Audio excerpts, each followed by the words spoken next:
So I am actually really new to the fandom. I'm still getting to know a lot of the basic works that a lot of the other guys who are in Rehupa have known since they were 14. And I feel like I'm constantly playing catch up. But I will tell you this, when I first came into Howard fandom, I came in through the boxing tales. And immediately I was just hooked. Because, well, Costigan is a schmuck. He is, and he's a fool for a woman. And after reading these stories and then going back and reading them more just because of Rehupa and because now it's about scholarship. It's not just enjoyment. It's now, okay, let's see the God in the machine, you know. To go back and read them, you realize that a lot of the times these women were used as plot devices, where our hero is, you know, in a battle in a tavern and he finds out about a girl being taken and now he's all of a sudden offended because she was one of his tribe or one of his kind, and now he needs to go out and fight the bad guy. It does get a little formulaic at times, but the way Howard has woven these tales over and over and over again. Take Solomon Kane, that wonderful beginning where he goes after Lelou, and he finds the girl half dead, and she tells him who's done this to her, raped and beaten, who has done this to her, and all of a sudden he's a man on a mission. And as a plot device, a woman works well, because everyone can relate to caring for someone who is in trouble, caring for someone who is in need. We wouldn't, you know, be great parents if we weren't, you know, able to sympathize with somebody who needs a little help.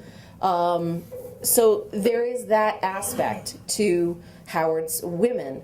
What I became fascinated with was when the 75th anniversary of Conan came around, and we were all asked to do sort of Conan-centric zines to commemorate that event. And I chose, well, let's, instead of looking at Conan, let's look at the females in the Conan stories. Now, I'm not looking at female theme. I'm not looking at the mention of slavery or female slavery or this passing comment or that. I'm looking at the actual characters that were put into the stories. And I wrote it up. To be honest, I wasn't very happy with it, to be perfectly happy. But I will say that sort of sparked an interest in me to look at, is this a plot device? Can she stand on their own? Is there character development? And certainly we see by the time, let's say we start with the Frost Giant's daughter, which is the first real appearance of a female. She is the bait, as it were, and a plot device besides.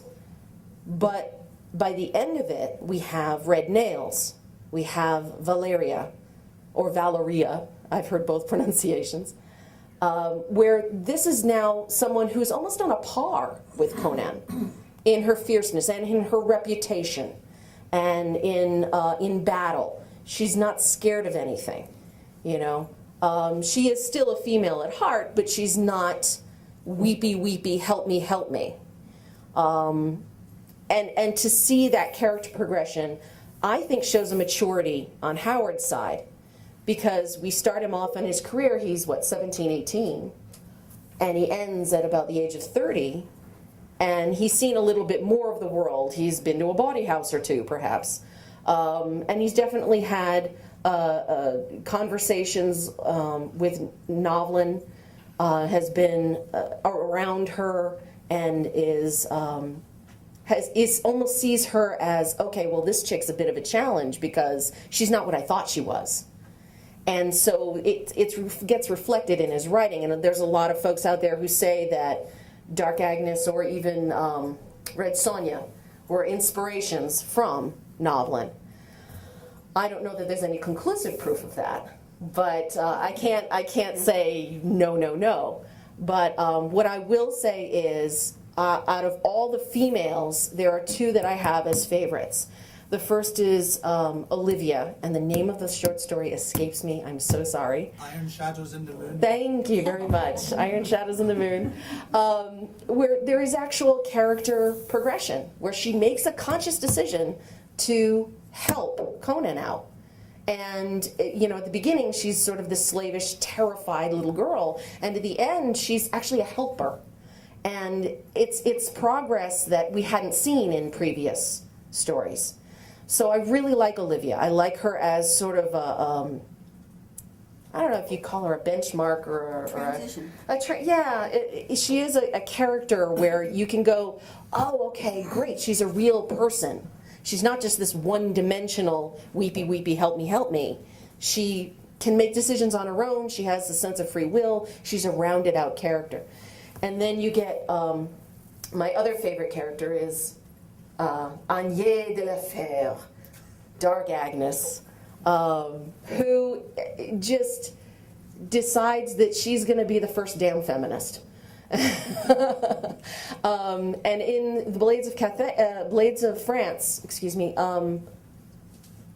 it's sort of a throwaway line. You're not the first woman to put on male clothing and have a sword at your side. I'm paraphrasing, of course, but she's the first one we've seen in Howard's work that has done this and has, made the decision not to take this knife from her sister and kill herself because she's being forced to marry by her father to this whomever, this man she obviously doesn't want to marry. But instead, she decides to kill him with it. And that in and of itself, is a character trait that we had not seen in females. And I have a lot of admiration for any woman who's willing to stand up for herself, not necessarily commit murder. I can't condone this, please. But a woman who is willing to take it upon herself to take control of her own life. Because in the century that he is writing in, where Agnes de la Fer is existing in, women were chattel, women were property, women promised a dowry to the man that married them. So they came along with a bit of money, perhaps, combining two pieces of property. So that, the land ownership became bigger on the male part. It was all about finances. It was all about, who owns what and where's my territory. And Agnes was one who didn't care for any of that. She basically just wanted a life of her own. And she didn't care if a home came with it. She didn't care if children came with it. She didn't care that marriage came with it. She didn't want the pre-packaged, predestined decisions made for her life that every other girl had. And I'm, the Gloria Steinem in me is going, yes! So I thoroughly enjoyed, there's only the two, I believe, the two Dark Agnes stories. Completed. And then there's like a fragment. But I just absolutely, out of all of them, my favorites. And of course, my heart will always be with the schmuck.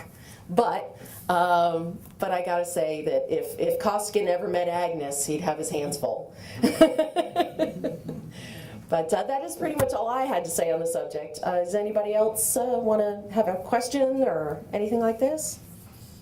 Yes. Did you read that book, Goddess of Fried Okra, where the character, the main woman, is inspired by Dark Agnes? No, I did not. You heard of it or no? No, Goddess of Fried Okra. A book called, Goddess of Fried Okra by Jean Brashear. That is the best damn title. It's like a road story, a road trip. Okay. She, picks up, it's kind of cliche, she's not that greatly written, but, she picks up a pregnant teenager and a, handsome kind man, and then car breaks down and she has to, make do in this town. She meets up with this tough old lady, and the tough old lady happens to be a Robert E. Howard fan. Gives her a copy of Sword Woman, and she kind of toughens up. Yeah. This whole trip and reading Agnes toughens her up. It's an okay. It's like Thelma and Louise without Louise on the cliff. Connection. Yeah. I remember when that came out. Yeah, it's worth it just because of the Howard connection and the oddity of it and everything. That's great. Anybody else? Yes. Would have been interesting to see how far Howard took the character, how long he hung on to her. Yeah. Yeah, exactly. I'm not too sure on dates. Does anyone know what date that Howard wrote Dark Agnes? It's later stuff, isn't it? I would assume it would be later, considering, like I said, just taking the Conan stuff and seeing the arc that he wrote from 1932 until his death, I believe, to see the maturity that came along with that. But also, Novelin was right in the middle of all that too. So I in One Who Walked Alone, she talks about him talking about Conan for the first time, and I got this great new character, and this is what he's all about, and he doesn't take nothing from nobody, and blah blah blah blah. He has his own code, and this, that, and the other. And so enter in Novelin into this equation, and all of a sudden he's got a female version of Conan-esque type person who keeps to their own code, who does their own thing, who walks their own way, who is a landless wanderer like Solomon Kane, and yet is still very much a French woman and very proud to be a French woman, and involves herself a little bit in politics, but not so much so that she's wanting to call shots or anything or get deeply involved. I also wanted to mention out of Brown McMorn, the witch in Brown McMorn in Worms of the Earth. Adla, I believe was her name. Wasn't that it? Adla. Who is not necessarily a nice person. I would consider her very much an opportunist, but she also enjoyed the trappings Yes.